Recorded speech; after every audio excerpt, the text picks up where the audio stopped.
I'll just kind of let the last few, still admitting some folks shortly. Oh, these are new people, sorry. Okay. Yeah, they'll probably come in for just a little bit. Welcome, everybody. Hello, hello. Yep. So we'll keep admitting people, but we can get started. And for anyone who would be willing just to take their have their camera available, it's always good to see faces when I'm talking. Thank you. Good morning. Hi, everyone. Well, and I'll get started just doing introductions, and we'll keep letting folks in as they request. My name is Karina Berry, and I am the Director of Outreach at the Center for Advanced Studies in Child Welfare. And we have partnered with the Center for Practice Transformation for, I think, almost 5 years now, in a number of ways, in creating training and resources for frontline child welfare professionals and other advocates, supports, folks serving children and families involved in child welfare or at risk of involvement, with the focus on mental health, chemical dependency, substance use, and kind of other key issues facing some of our families we serve in that system. And so through Center for Practice Transformation, that is much more of their focus, and Steve can share more about that. And so I will, I guess, introduce you all to Steve Carlson, who is a presenter for today and one of our great partners at the Center for Practice Transformation. And Steve can share anything more you'd like about your work over there. And yeah, I'll keep admitting folks. All right, Karina, thank you. So it's really good to be with so many people who somehow were attracted to or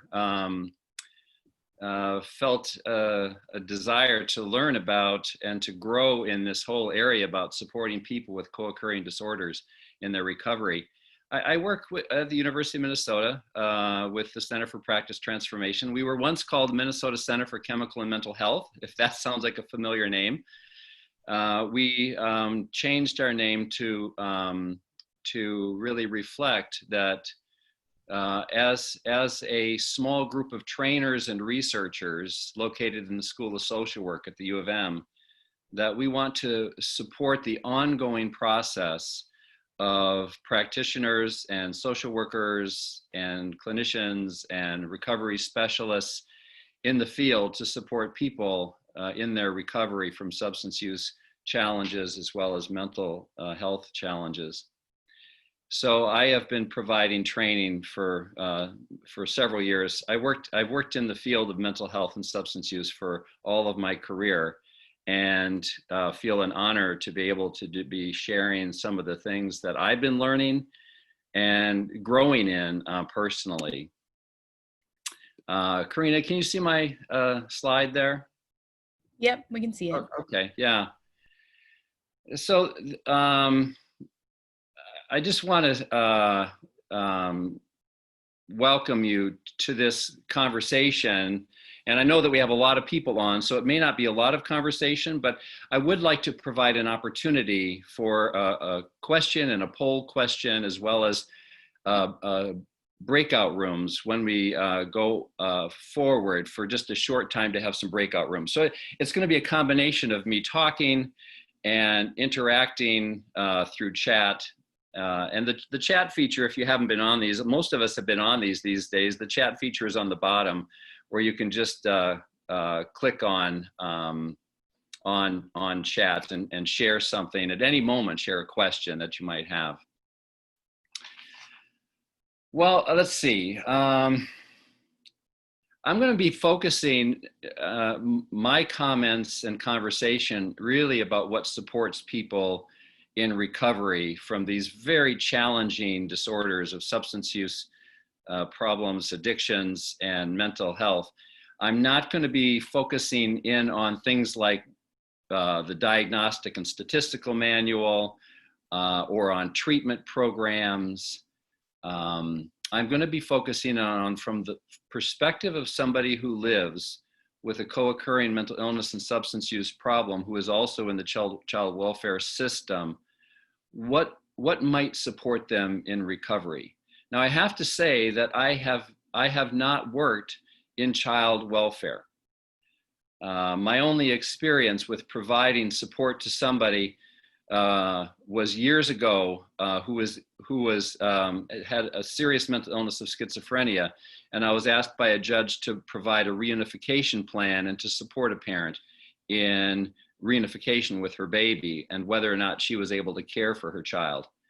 And I felt the incredible dilemma that you must feel in your work around how do I support this person in their recovery and also provide care for the child. And so I am not an active worker in child welfare. And so some of the things I'm going to be saying are based on things that I might perceive might be helpful for you in supporting people in recovery.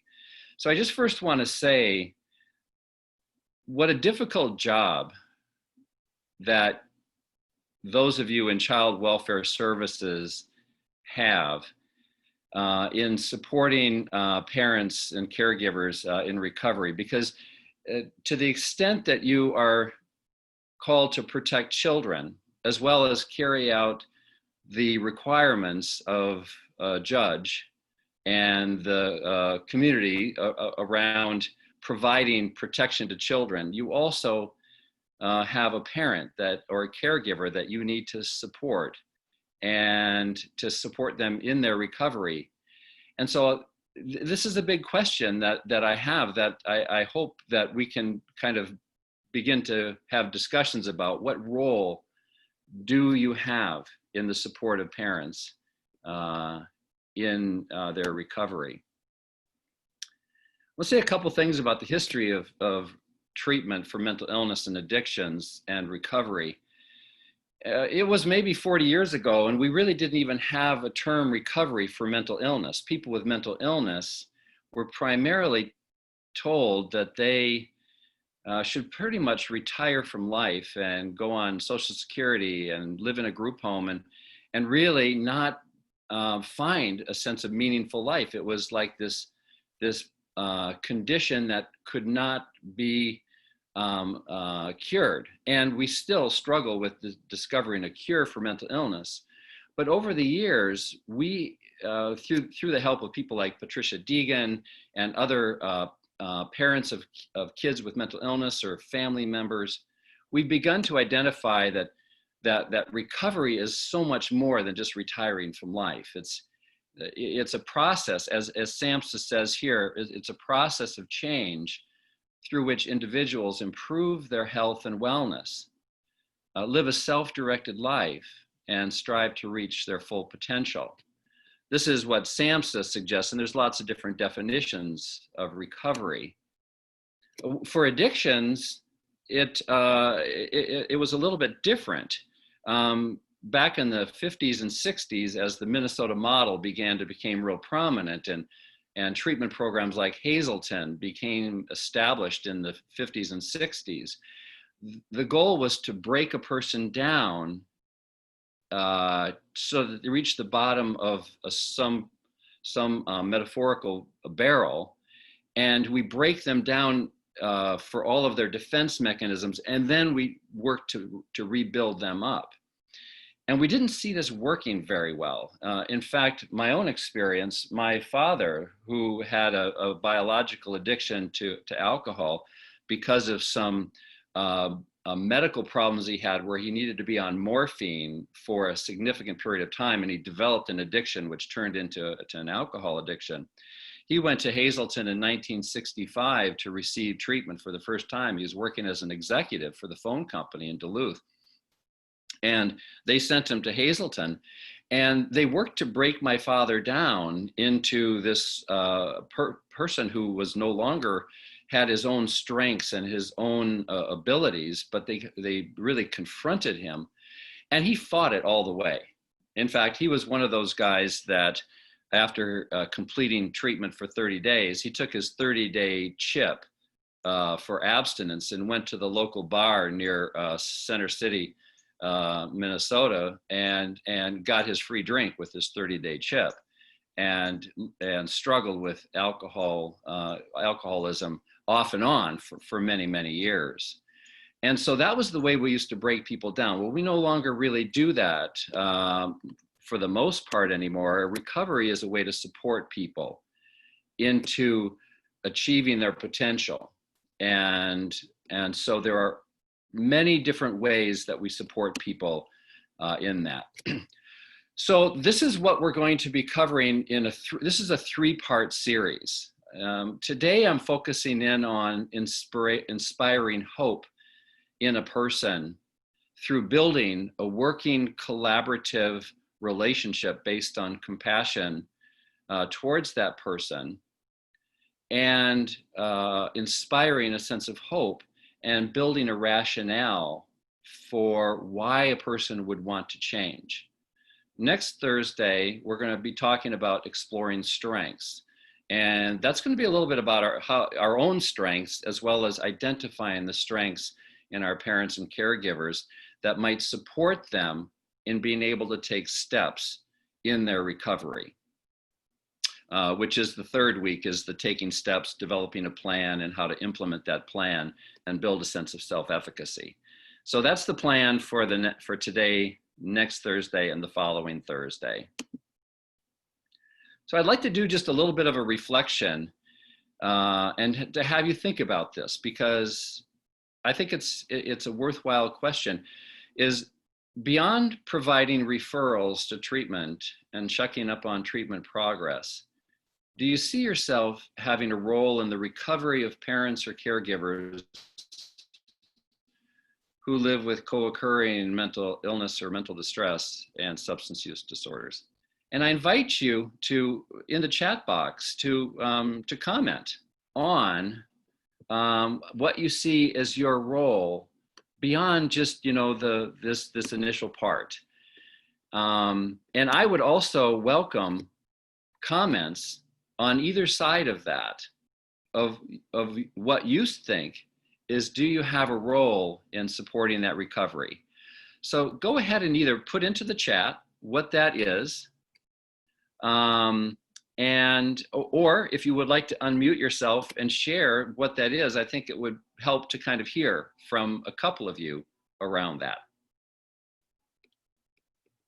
I'll just leave a little space here for you to be able to respond. I realize you're responding to a lot of people, but I'm curious about that.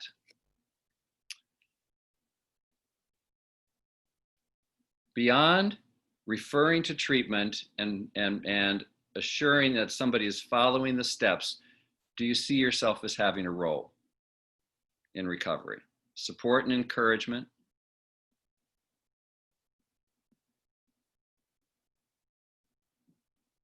cheering them on. I'd love to hear a voice. Somebody say something. They're only sober support sometimes. Advocate for. Hi, this is Karen. I just wanted to share, I recently did a DA on a young girl who's 6 and mom is recently sober, and I could not think about my role in supporting this mom who's making efforts to support her family in what is like just, a hard road ahead. And that's totally part of my job. That's what I see. So I don't know what you call that role, but it definitely seems like part of it. Thank you, Karen. Other thoughts? Yeah, Sarah, you want to unmute yourself? There, thank you. Yeah, no, just real quick, was thinking about, I think going through all these systems in general just is really discouraging, and the sense of self-value goes down. I think part of our job, a big piece of it is speaking value and finding the light and joy that we all have inside, but I think it gets often squashed down through these processes. Yes, the sense of discouragement, hopelessness. It takes so much courage to be in recovery and taking steps in recovery. Thank you for that, Sarah. So I'm really getting a strong sense that people are absolutely saying that there is a role in here: educator, human rights advocate, a space for sharing feelings, a non-judgmental approach. this is so beautiful to see that so many of you really do see that there is a role for you, really tangible help, furniture, transportation, resources, celebrating successes and achievements, helping resolve barriers that get in the way to participation. Well, this is, it's just an encouragement for all of the things that you are sharing here.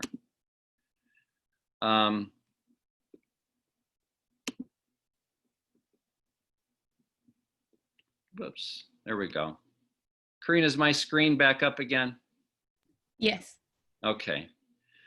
All right, so clearly, at least so many of you said there is a strong role for you. So I'm curious, this is, Karina, do we have that poll question available? Is that something you have? Did we get that in here? Yes, I will launch. You want me to launch it right now? So yeah, just in a second. So the question that I have is, like, how many people are we really talking about here? The prevalence of addiction and or mental illness amongst your clients. I have heard from statistics that there is a continuous rise over the last several years in opioid addictions, which are leading to parents who are unable or to care for their kids. There's neglect and abuse as a result of this. But I'm curious about what you're seeing as the prevalence of this. So yeah, go ahead and launch that poll. So the question is, what is the prevalence of addiction and or mental illness in your clients? Less than 10%, 10 to 25%, 25 to 50%, 50 to 75%, or more than 75%? Oh my goodness. I'm seeing the numbers coming in, and they're astonishingly high of the number of people that you're working with that are living with mental distress and addiction problems. In fact, you know, out of all of the people that have responded, 119 responses, a good 60% are saying that it's more than 75%. You can go ahead and publish that, Karina. So you can see the results. A good 60% are saying that it's more than 75% of the people that you work with. So, I mean, it's a huge number of people that we're talking about. And so this is such an important topic to have a conversation about. So the question that I want to propose is something that Gabor Mate, I don't know if you're familiar with Gabor Mate. He's written a number of books. One of them I have in front of me called In the Realm of Hungry Ghosts by Gabor Mate. He's a psychiatrist who works in Vancouver on the Lower East Side, primarily with people that live with addictions and mental illness. And he has a fairly, very strong belief in the underlying cause of addictions is emotional pain, histories of trauma, and people living with mental illness. And I want to play a little video because he says it so well about what are these individuals needing in their recovery, and how does he conceptualize that? So I just want to play this. And Karina, give me let me know that this is you're able to hear this, because I always worry about being able to hear sound. But let me just play what Gabor Mate says.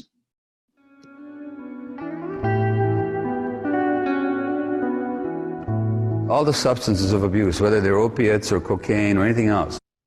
Oops. Shoot.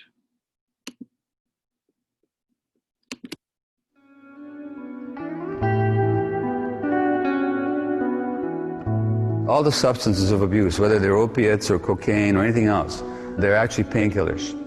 Some of them specifically are painkillers. But physical pain and emotional pain, the suffering is experienced in the same part of the brain. So when people suffer emotional rejection, the same part of the brain will light up as if you stuck them with a knife. The Eckhart Tolle says very nicely that addictions begin with pain and end with pain. So that all the addictions are attempts to soothe the pain. So when I work with addictions, the first question is always not why the addiction, but why the pain. And what you find is emotional loss or trauma. In the case of the severe addicts, as in the Downtown East Side here, they were every single one of them traumatized. There's no women walking the streets here who had not been sexually abused, not even by accident. But you know, whether it's a sex addiction or internet or relationship or shopping or work addiction, these are all attempts to get away from distress. Keith Richards, the Rolling Stone guitarist, said, who used to have a severe heroin habit, as you know, he said that all the contortions we go through just not to be ourselves for a few hours. Well, why would somebody not want to be themselves? Because they're in too much distress and too much pain.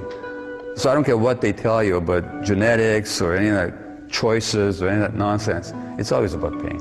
Well, the Tibetan Book of Living and Dying, it's got a wonderful line in it. Whatever you do, don't try and escape from your pain, but be with it. Because the attempt to escape from pain is what creates more pain. And that's the reality with addiction. But the question is, how can people be with their pain? Well, only if they sense some compassion from somebody. So as another teacher says, only when compassion is present will people allow themselves to see the truth. So addicted people need a compassionate present which will permit them to experience their pain without having to run away from it. And all the attempts to run away, it's like another teacher says, the surest way to go to hell is to try to run away from hell. So you got to be with that pain. You just have to be with it, but you have to have some support. And we live in a society that, one way or the other, is always about instant relief, quick satisfaction, distraction. In other words, we live in a culture that is based on, both economically and psychologically, on not supporting people to be with themselves. So it's always the quick getaway. So it's very difficult to deal with addictions in a society. But yeah, it is a matter of, at some point, finding a way of being with your pain so that you can actually get to know what it's really all about.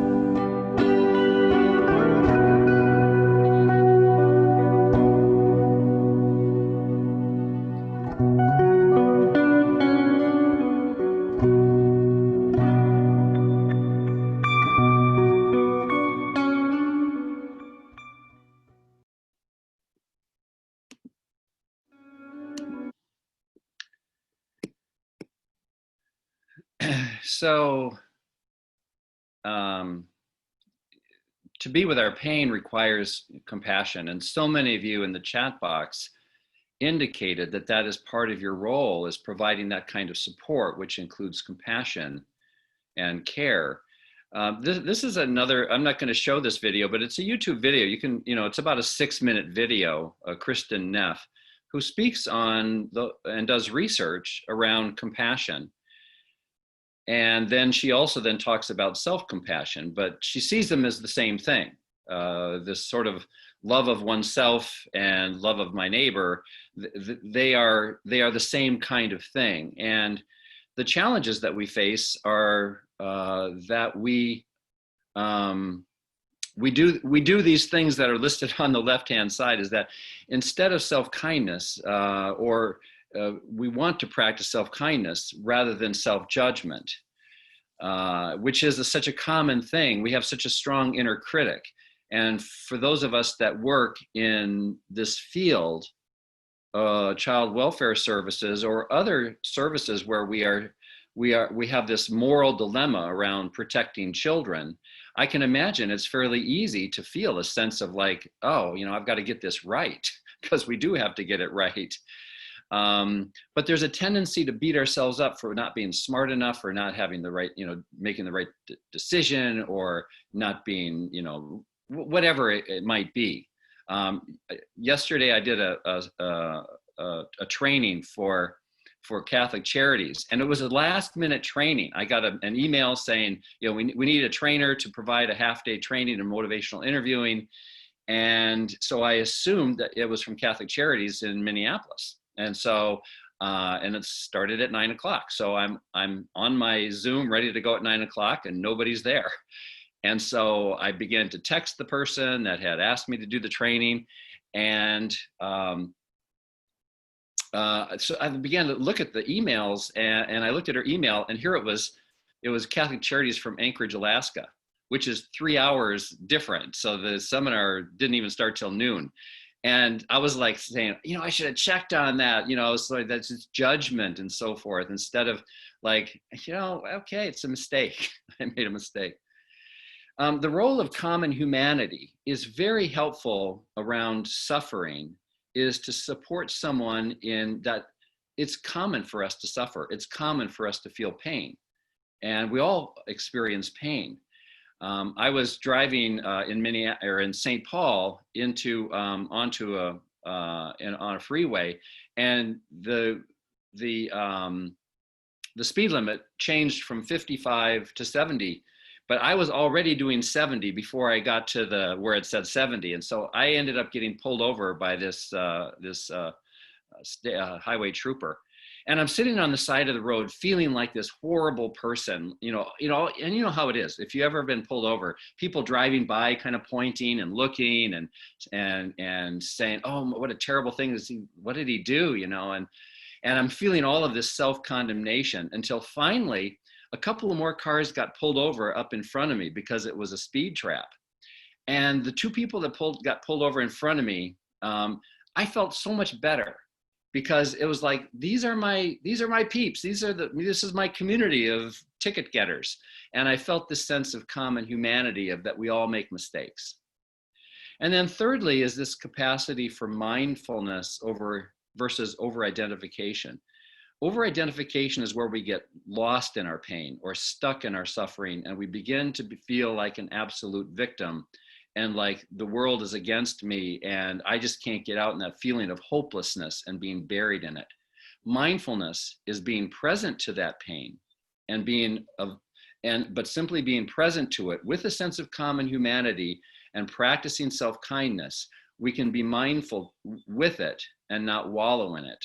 And of course, there are times when we need to distract ourselves and just get busy and do things and move beyond, not move beyond our pain in that way, but to be active, which also kind of helps with managing pain. So I want to say a little bit about, I don't know if some of you may know Judge Flerke. He's the 6th Judicial District Judge up in Duluth in DUI court. And he's a guy who speaks around the country about the role of judges and compassion and acceptance. And he's a guy that says these things from the bench, like, you were honest about it. I got no rocks to throw at you. He literally, when his, those that are in his court for DUIs, they have to go out each month and pick up trash along Lake Superior. And he goes with them on a Sunday to go pick up trash with them, because he believes in the role of compassion. Now, he also has a very powerful position as being a judge. He obviously has a great deal of authority. And so mixing compassion and acceptance with his authority, he has the best rate of non-recidivism amongst all the judges in Minnesota, because of this role that he takes with both authority and with compassion. So pain is really, really important.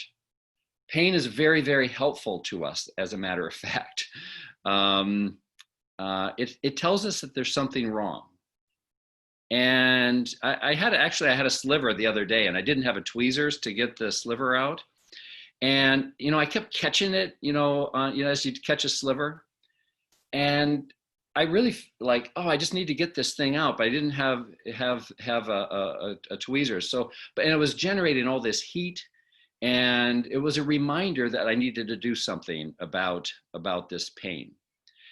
And I think about heat as being kind of like fire, and fire as an opportunity to transform. Because when we have fire, there's something that can be done. It transforms into something else.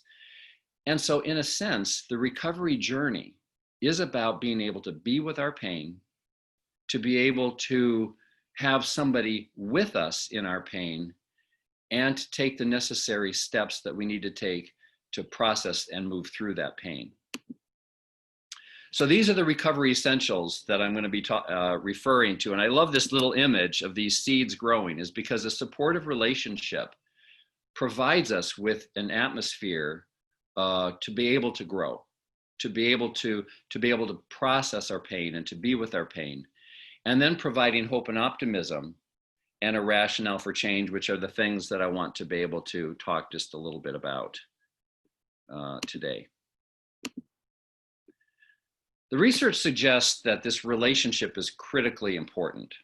From the research around outcomes for why people change in working with somebody in a helping relationship, is that 60% of the change is a product of the relationship and the quality of that relationship. 30% of this, half of this 60% or 30% of the change is associated with compassion and empathy and a non-judgmental approach. That Rogerian kind of Carl Rogers, warmth, genuineness, and unconditional positive regard. 30% of the change that happened for people that were recovering from various kinds of mental health challenges and substance use problems, the change was associated with the relationship.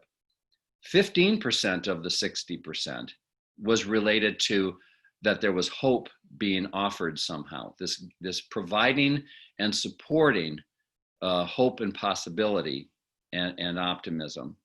And then another 15% of this 60% was the model that we used. Actually, kind of a small part of the 60% was just the type of the model that we sort of brought to it. And 40% was associated with what the client brings. So this relationship, the thing that you guys were all talking about in the chat about the importance of this, is critically important. But the relationship is important for everybody. The connection to parent and caregiver, as well as children, because both need the support in different ways. Obviously, a parent with a co-occurring mental illness and substance use problem needs support in their recovery. Children need support to be able to thrive, and they need protection. And so both need to be protected. Both need to be supported and children protected. And so how do you do this? This is the part that really boggles my mind, how child welfare workers, how you can be in this role and provide both support for somebody in their addiction or in their recovery from mental illness, and being able to provide protection for children and follow the guidelines or the requirements of the court and the expectations of the community. And here's the thing is, I do not trust an addiction. I have absolutely no trust. Addictions are cunning, they're crafty, they're devious. They want what they want. They want the drug. They want the alcohol. They want the gambling. They want the sex. Whatever addiction it might be, it wants what it wants, and it takes over someone's ability to be able to make reasonable choices and to be able to parent effectively. So I do not trust an addiction, and maybe it was growing up in a family where there was an addiction. I learned that firsthand, that I don't trust an addiction, but I trust the person behind the addiction, and I trust their core values and what it is that they want to become and to be. And so with that, I bring the quality of sticks and carrots. The sticks is what we bring from the court. The sticks is what we bring from truth, from this is the reality of the situation. And my guess is that you I'm preaching to the choir here, but there is that need to be able to speak this absolute truth to a situation. And this is the reality of the situation. At the same time, holding out hope and optimism for the possibility of recovery. One family therapy clinician and theoretician, Salvador Minuchin, who worked with impoverished families in Philadelphia, he called it the kick and caress, meaning that it's not judgment and it's support, it's caress, but it is also being able to say what is objectively true and what is real for all, to be able to speak what is true. So as I see it, the possible role of child welfare and recovery, it's not therapy, it's not treatment. I wouldn't think that would be your role unless you are licensed and that is somehow a unique role that you would play in in-home family therapy or something like that. But typically, it is not your role to provide therapy or treatment. And therapy is all about being able to uncover difficulties from the past, trauma from the past, and perhaps open that up or provide exposure therapy to be able to work with one's own history of trauma and developing plans for how to rethink how I have been affected by the growing up in my growing up years, and to begin to redevelop one's own scripts about life and provide healing for the trauma. So it's not therapy. It's also not being an AA sponsor type of person, which would be more like available at any time for someone to call and say, I'm really struggling with wanting to drink right now. Maybe that happens sometimes, but not really an AA sponsor who is there supporting somebody in maintaining abstinence or being with them at AA or NA or some other kind of self-help group or in treatment. But I would think of this as being more of a recovery coach, which means it's more future focused. It's based on questions of what do you want for yourself? What is your vision for yourself? What do you hope for? In 1 year, where do you hope to be in 1 year? What are your core values that help define who you are? What is the things that you really want for yourself in your life and for your children? And it's developing that recovery vision or that rationale for the changes that they will need to make in their life in order to be able to parent their children, in order to be able to have the life that they want to have. And then it's supporting them in increasing motivation by developing plans and taking steps.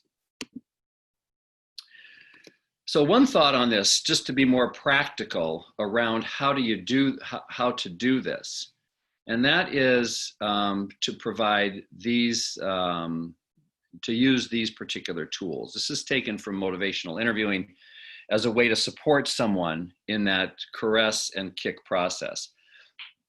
It begins with empathizing. That as soon as someone begins to talk about their challenge and their difficulty, is we start with empathy. That is what we lead with. This is a really difficult situation that you're in. And we do that authentically where we feel into what it must be like to be in that situation.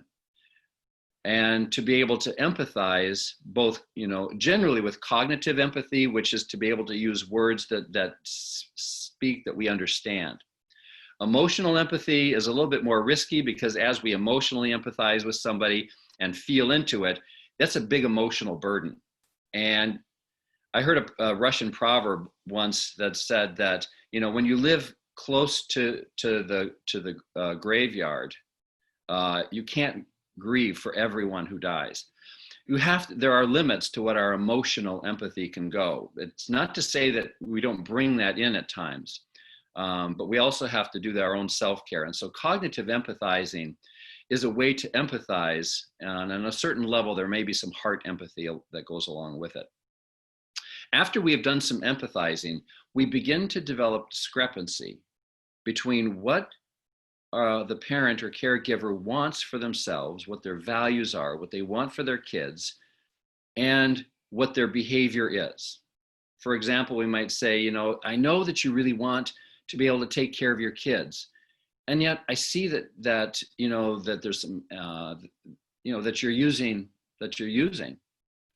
and I'm just like wondering about that. Generally, somebody gets defensive when we begin to develop that discrepancy and point out the discrepancy between what they want and what they're currently doing. Yeah, it may be that they aren't showing up for appointments. They're not attending treatment, or they're not following through on something. So we would point out those things. And when they get defensive, then we roll with that resistance and fall back into empathy. Into, I know this is really, really difficult. And we support self-efficacy in the sense that this is your choice. This is, and I want to support you in what you really want to see happen for yourself and for your family.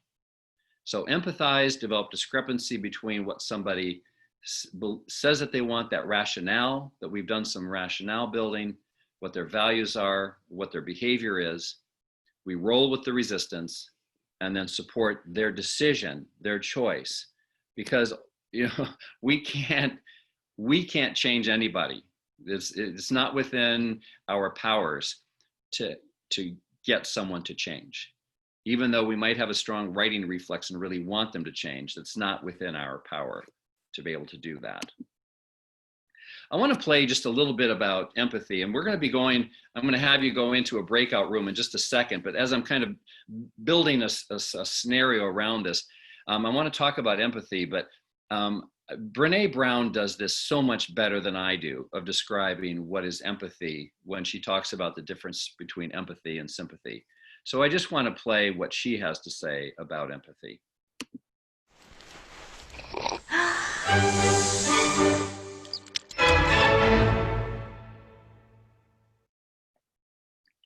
So what is empathy, and why is it very different than sympathy? Empathy fuels connection. Sympathy drives disconnection. Empathy, it's very interesting. Teresa Wiseman is a nursing scholar who studied professions, very diverse professions where empathy is relevant, and came up with 4 qualities of empathy. Perspective taking, the ability to take the perspective of another person or recognize their perspective as their truth. Staying out of judgment, not easy when you enjoy it as much as most of us do. Recognizing emotion in other people and then communicating that. Empathy is feeling with people. And to me, I always empathy is this kind of sacred space when someone's kind of in a deep hole and they shout out from the bottom and they say, I'm stuck, it's dark, I'm overwhelmed. And then we look and we say, hey, you climb down. I know what it's like down here, and you're not alone. Sympathy is, ooh, it's bad, no, you want a sandwich? Empathy is a choice, and it's a vulnerable choice, because in order to connect with you, I have to connect with something in myself that knows that feeling. Rarely, if ever, does an empathic response begin with "at least." I had it, yeah. And we do it all the time, because you know what? Someone just shared something with us that's incredibly painful, and we're trying to silver lining it. I don't think that's a verb, but I'm using it as one. We're trying to put the silver lining around it. So, I had a miscarriage. Oh, at least you know you can get pregnant. I think my marriage is falling apart. At least you have a marriage. John's getting kicked out of school. At least Sarah is an A student. But one of the things we do sometimes in the face of very difficult conversations is we try to make things better. If I share something with you that's very difficult, I'd rather you say, I don't even know what to say right now, I'm just so glad you told me. Because the truth is, rarely can a response make something better. What makes something better is connection.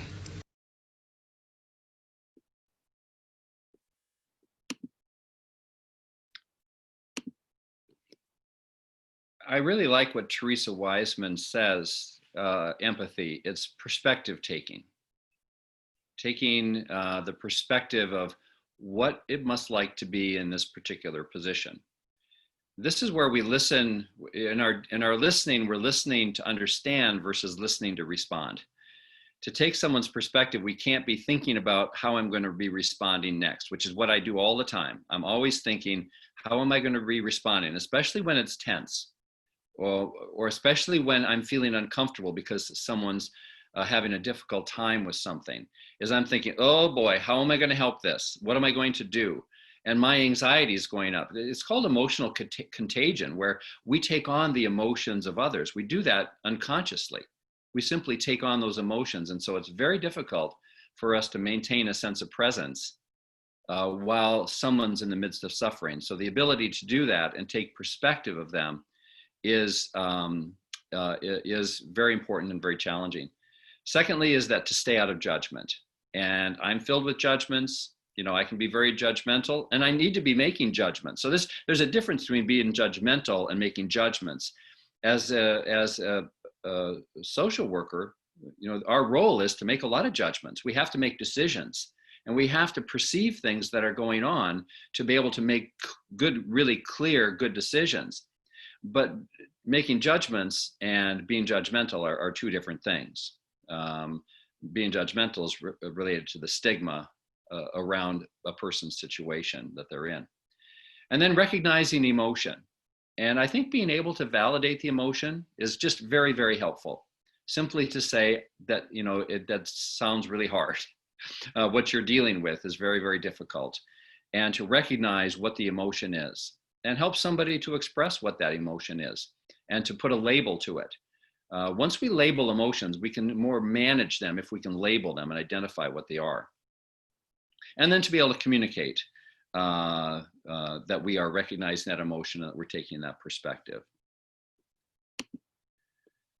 Well, I would like to give you a chance just to connect with each other and talk with each other about your role and what you've heard around this. It's not a conversation, this sort of like what I've been sharing with you is of what you do to support a parent or caregiver in recovery. What is the most difficult part? And what's most satisfying about being part of a parent or caregiver that is in recovery? So just to be able to share that with each other. And so I am going to put you all in breakout rooms of 4. And if this is something that you don't have, you know, you don't want to do, that's fine. You just don't accept going into the room. But I am going to put you into groups not too big so that you can each share with each other, but also not too small that if somebody doesn't attend in there, that you're not just all alone in a breakout room. So.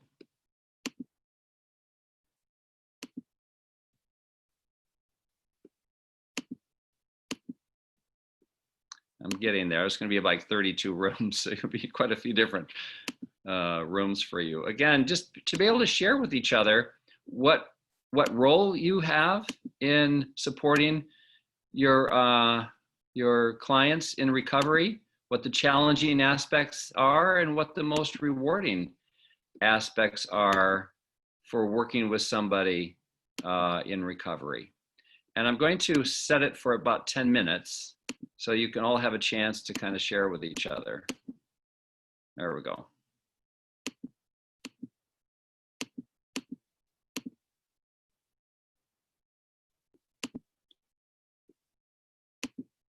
So I will be calling you back in 10 minutes. All right, we'll see you soon. You'll need to just accept the invitation.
Hi, everybody. Welcome back to the larger group. Steve dropped, and so we're just going to give a few minutes to let him get back on. I'm not sure if he lost connection, but thank you for your patience.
All right, here he comes. Thank you for your patience.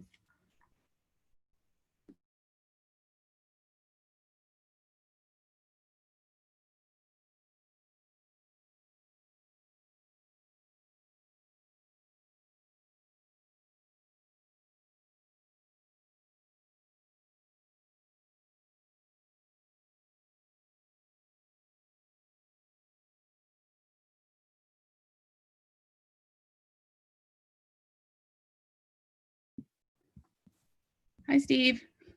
Hi, Karina. I got lost. I had to come back in. No worries, no worries. It's just been a couple of minutes. So Everyone's can you back make me host again? I sure can. There you go. All right, and I will make you co-host.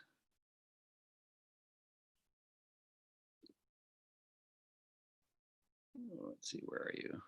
Oh, it says you are co-host. Okay, already. Okay. It's like everybody's back, huh? Welcome back. So I got bumped off of off, and so I'm using my hotspot now. So I'm curious. Actually, I'm just going to stop sharing for a second. I'd like to hear just a couple of comments from your brief conversation. For those of you that did join the breakout room, what was your conversation about? What did you identify as the challenges and the role that you play? What was anybody have any discussion that was very helpful that would enlighten the rest of us? You'll have to unmute yourself, and for those of you that somebody that wants to say something. Tina, you're smiling kind of like you would like to say something.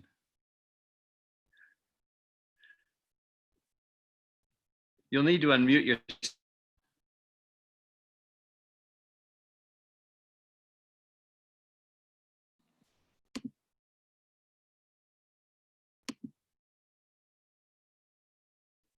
Must not be happening.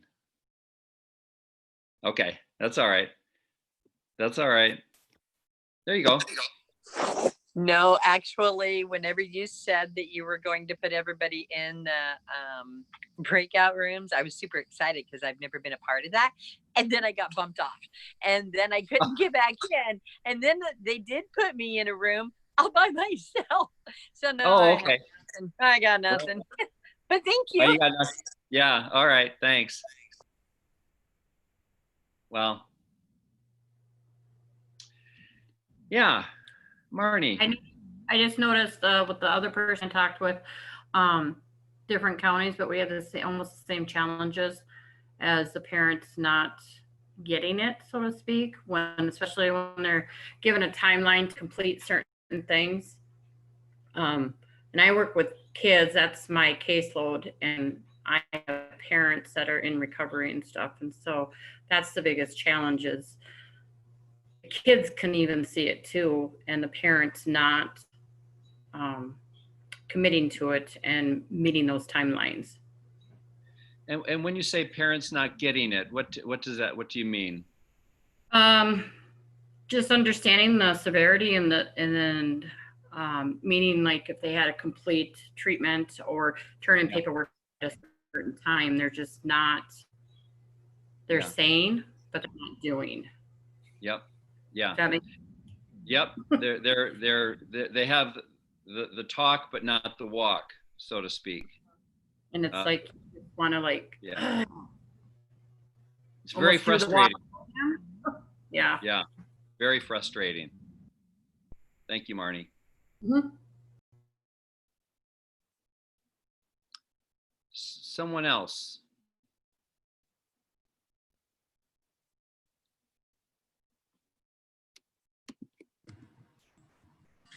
This is Karen again. I am actually a mental health counselor, not a social worker. So I'm coming at it from a little different angle. And I also work with children.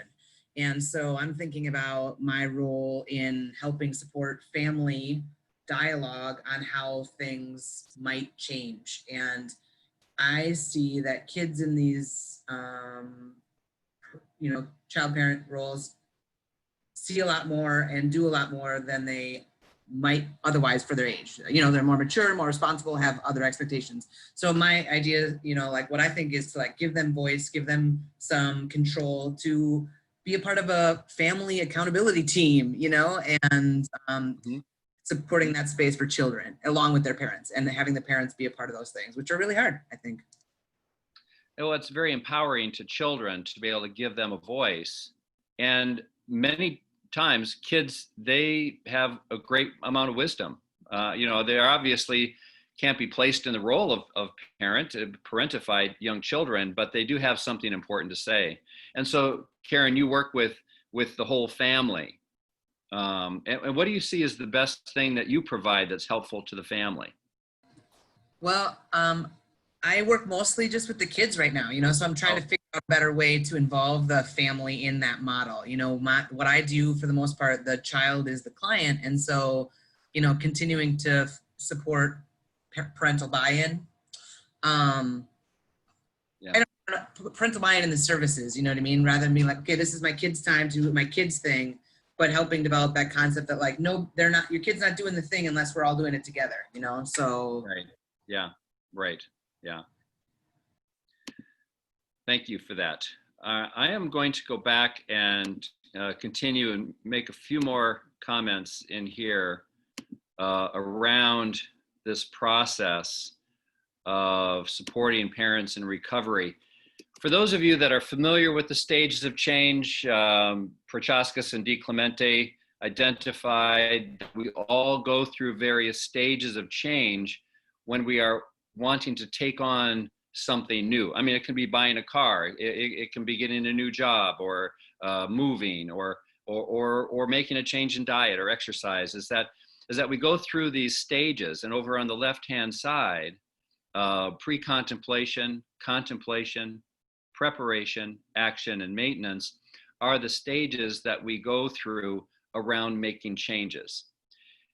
And so when we're in pre-contemplation, we don't have an intention of making a change for the foreseeable future. It could be that we aren't even aware that we need to make a change. Or it could be that we are so overwhelmed by our circumstances or overwhelmed by the addiction or given into the illness is that we feel no sense of hope about making that change. Somebody who's, says, I'm going to quit smoking. Well, they've quit like a dozen times before.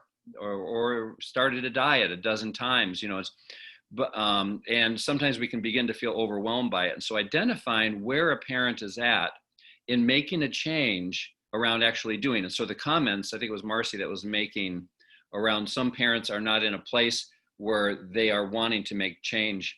And so if somebody's in pre-contemplation, the middle section there is the stage of treatment. That would be, we would be building a relationship. That's in, engagement and building that relationship, which you don't have a lot of time to do. I think that when somebody's in pre-contemplation, we use more of the sticks than the carrots. That this is what the judge says, and we can say that with compassion. We can speak the truth in love, so to speak, but we do have to hold, what that is without judgment. And so I think we're using sticks more when somebody's in pre-contemplation. When they move into contemplation, that's when they begin to become aware, you know what, I really do need to make a change. However, there are all these reasons why the change is difficult or don't want to make the change. Giving up an addiction or beginning to take responsibility for one's own mental health is a huge, courageous journey that someone gets on.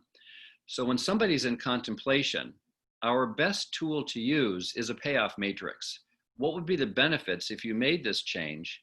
And what would be the downside? What's the downside to not making this change? We can also inquire about extremes, like what would be the best thing that would happen if you made this change? What would be the worst thing that would happen if you didn't make this change? So we're supporting somebody in resolving their ambivalence so that they can say, yes, I do want to deal with his addiction. I do want to be in recovery. I do want to do the work in my treatment program, or I do want to begin to look at how I might be able to manage my mental health and to deal with this. So we begin to move more towards carrots in the later stages of change.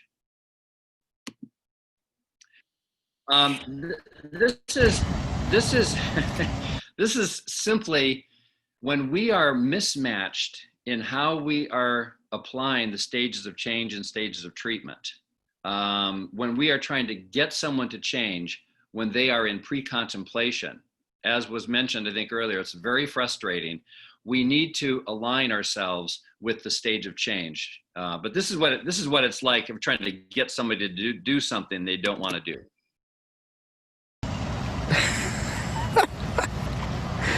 Simon, why you no cooperate?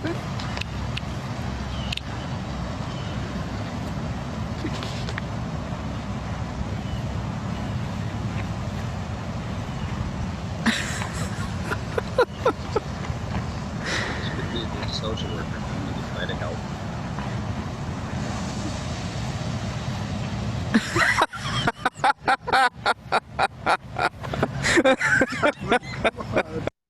So we want to align with the client on and understand that pre-contemplation. We used to call it denial, that someone was in denial.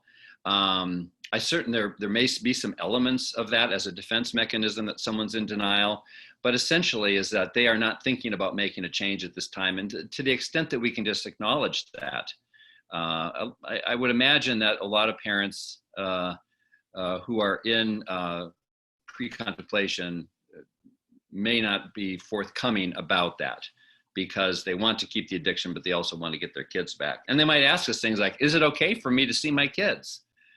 And, one of the things that we can do is just, absolutely say, no, you cannot see your kids. I mean, that's one way to say it, is that, no, it's just not going to happen. Or when somebody makes a statement like that, is it okay to see my kids, when they are still using or in pre-contemplation about making a change, we can begin to build a rationale for change. And when somebody says, can I see my kids, or some other question like that, is to be able to use a reflection and reflect back. It's really important for you to see your kids, isn't it? And we begin to ask a question around what this rationale of why they would want, what the rationale for making a change would be. So when somebody says, can I see my kids? We might say, it's very important to see your kids. Tell me more about that. of what you would like. And then we can begin to go back into that empathizing, rolling with resistance, and developing the discrepancy between that. I know that you want to see your kids, and here's what I'm observing you doing. When they get defensive, we roll with that resistance and support self-efficacy. This is your choice. So we begin to access the values that this person has, or in other words, what's important to them. Because there's these two elements. There's the, from person-centered planning, person-centered care, we know that we've learned about this, what's important to someone and what's important for them, and that these are two different things. What's important to this parent or this caregiver is, I want to raise successful, healthy children. But what's important for them is to attend parenting classes. What's important to them is to be respected and valued. And what's important for them is to follow the judge's orders. What's important to them is to respond well to their kids. They want to be a good parent. What's important for them is to learn to manage their anger. Important too, something fun to do, maybe using as part of reveling, or coping with the pain, or just being able to socialize, or whatever they're using drugs or alcohol or other drugs for.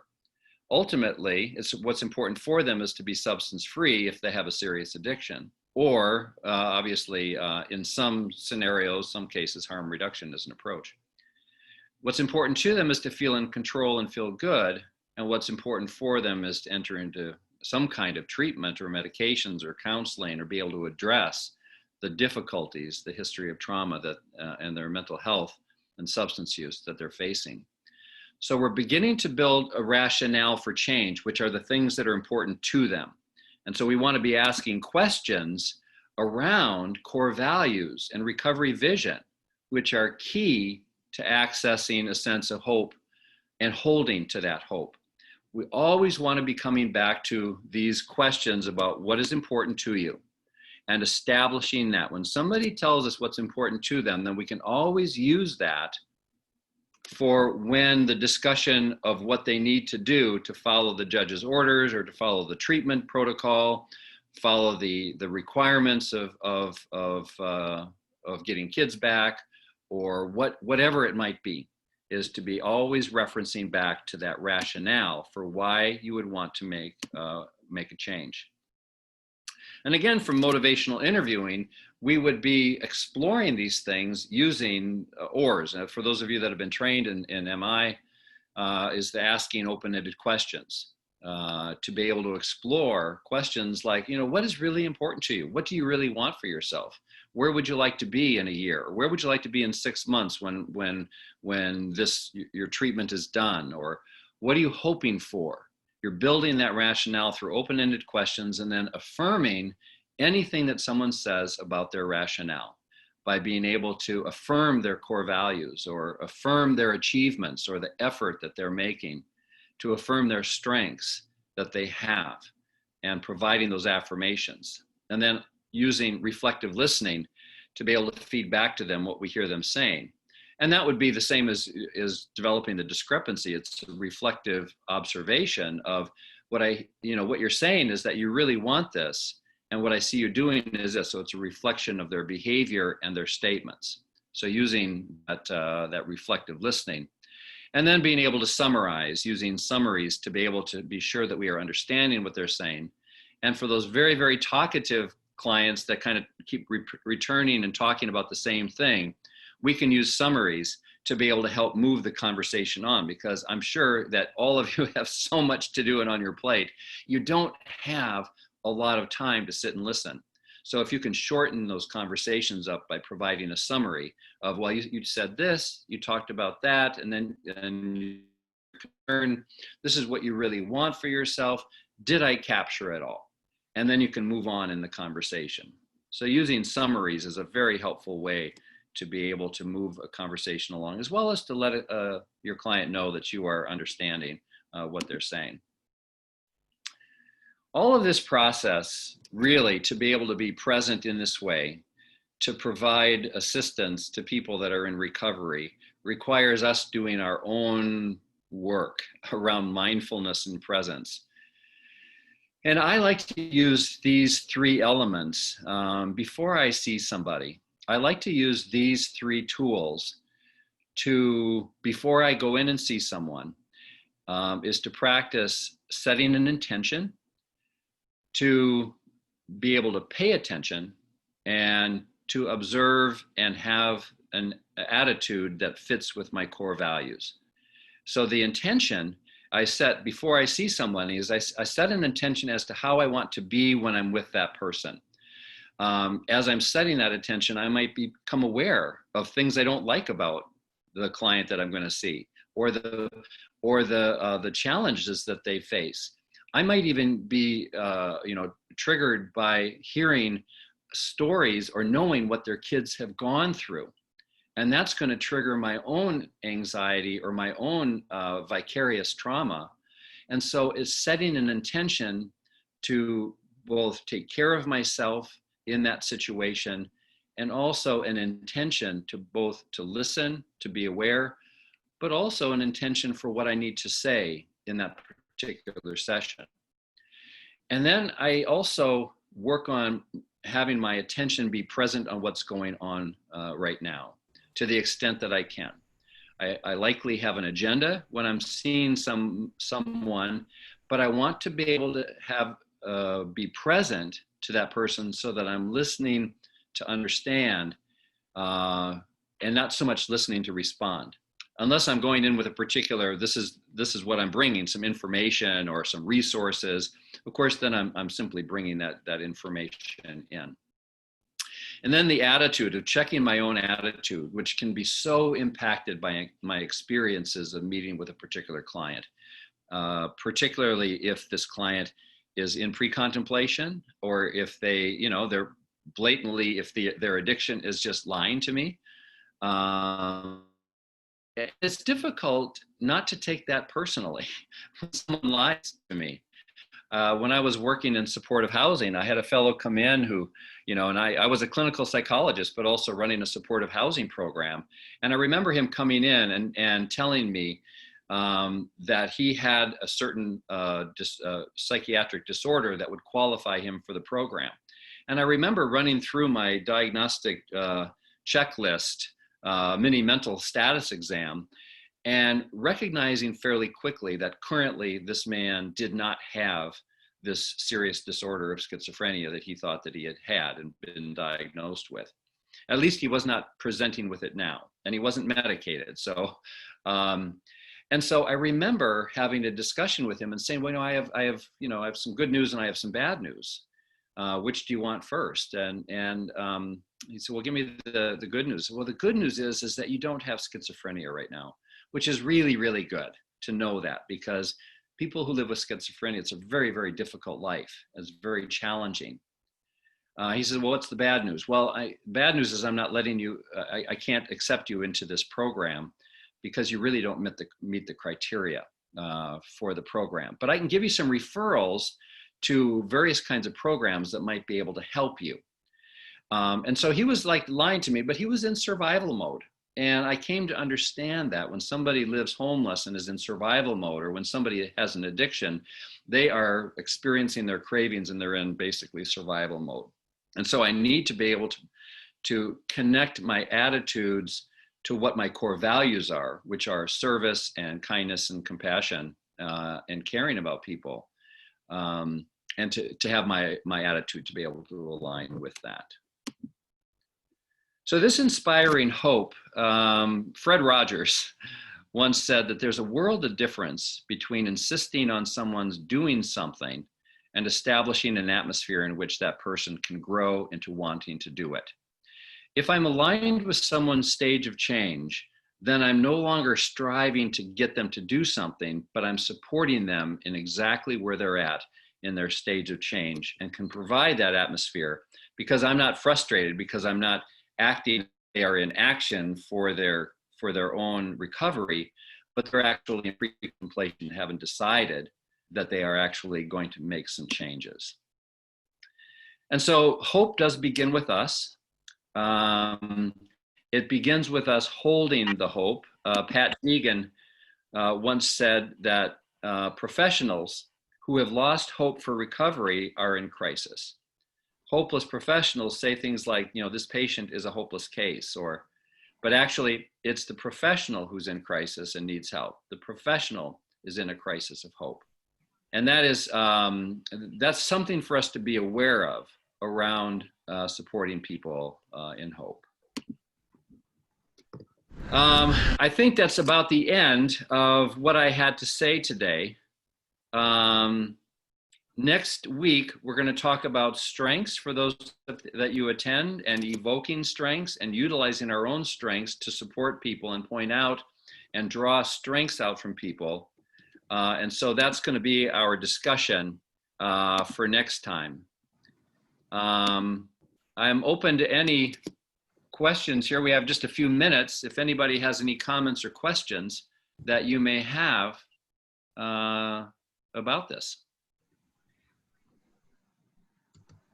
If I could give a quick announcement before folks start dropping off, but I do hope you have questions too. I will send CEUs for today's session to everyone by email. We get like an attendee list, so I'll have all that. But feel free to follow up with me. My email is the one that you got in the confirmation email, the Barry081, if you don't see it come through. And then one more related to that, a couple folks were wondering if it's possible or if you'd be willing to share the PowerPoint for today. Yes, okay. Absolutely. And then I'll send that in the same email. So thank you. But I hope if you have questions, feel free to chime in. Yeah. Questions or comments?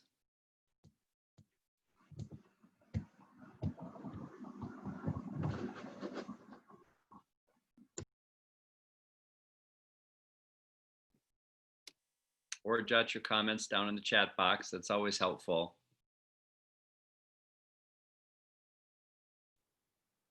Well, I'm just really glad that you joined in today to talk about this. Obviously, it's there are a few tools in there to be able to use. There's some ideas in there that you can use, but each of you will take this and use it in the way that best fits for your work, in the work that you use in supporting people that are in recovery. Steve, there was one question in the chat box. Okay. Sorry, losing it in all the thank yous. Thank you, everyone. It says, I heard someone talk about feeling frustrated with clients talking the talk and not walking the walk. What are some tools you have used to get through those feelings? Yeah, and it's really important to identify the stage of change. If somebody, what Alfred Adler, one of my teachers, once said is that if you really want to know what a person believes, don't listen to the tongue in their mouth, listen to the tongue in their shoe. And this is true of addictions. When somebody is in the midst of addictions, is that they are going to be speaking something. And I think our ability to remain present to what they're saying and listen very, very carefully and provide feedback about what we're observing with a quality of compassion, which is very, very difficult to do. It's very hard to do that, but to be able to say, this is what I'm observing. I'm seeing you do this and this and this. This is what I hear you saying. That you say that you're really working hard in treatment, that you are doing everything that the judge has said, you're following all of the treatment plans. And this is what I just want to say, this is what I'm seeing, that I see you doing this, I saw you doing this, and I see you doing this without judgment to the extent we can. I think being able to develop that discrepancy is the best tool that we can use. And then just be open to listen, but realize never trust an addiction. If somebody's in the throes of the addiction, they are speaking from that place and simply understanding that. And that's where we use probably more sticks than carrots.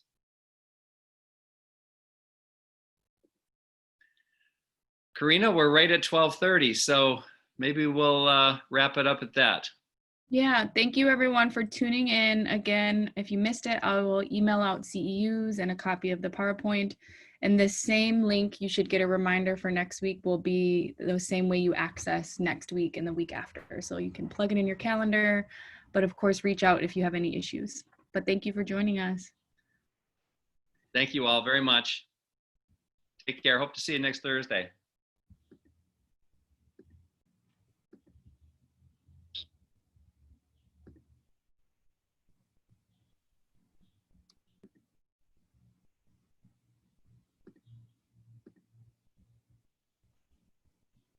Reading through some of the in the chat. Yeah, and I will save, I think it automatically, but I will save the chat too, just in, you can go back to it later. Okay. Yeah, it would be good to kind of review, because I'm sure there were things that were said in there that might be helpful around feedback and ideas. Okay. Yeah.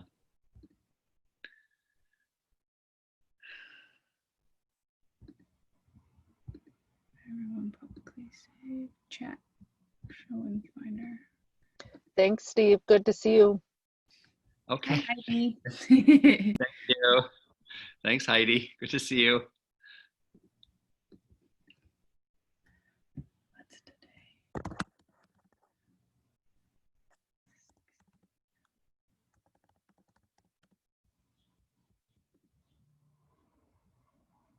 Well, a lot of thank you. Oh.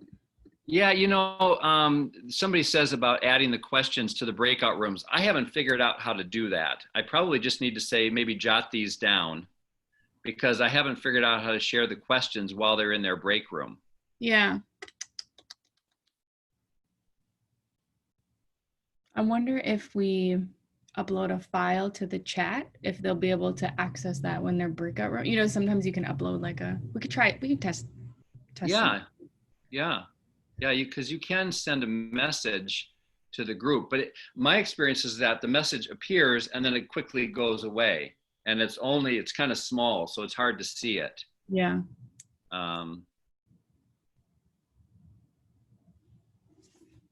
We can try it out, see if it might help.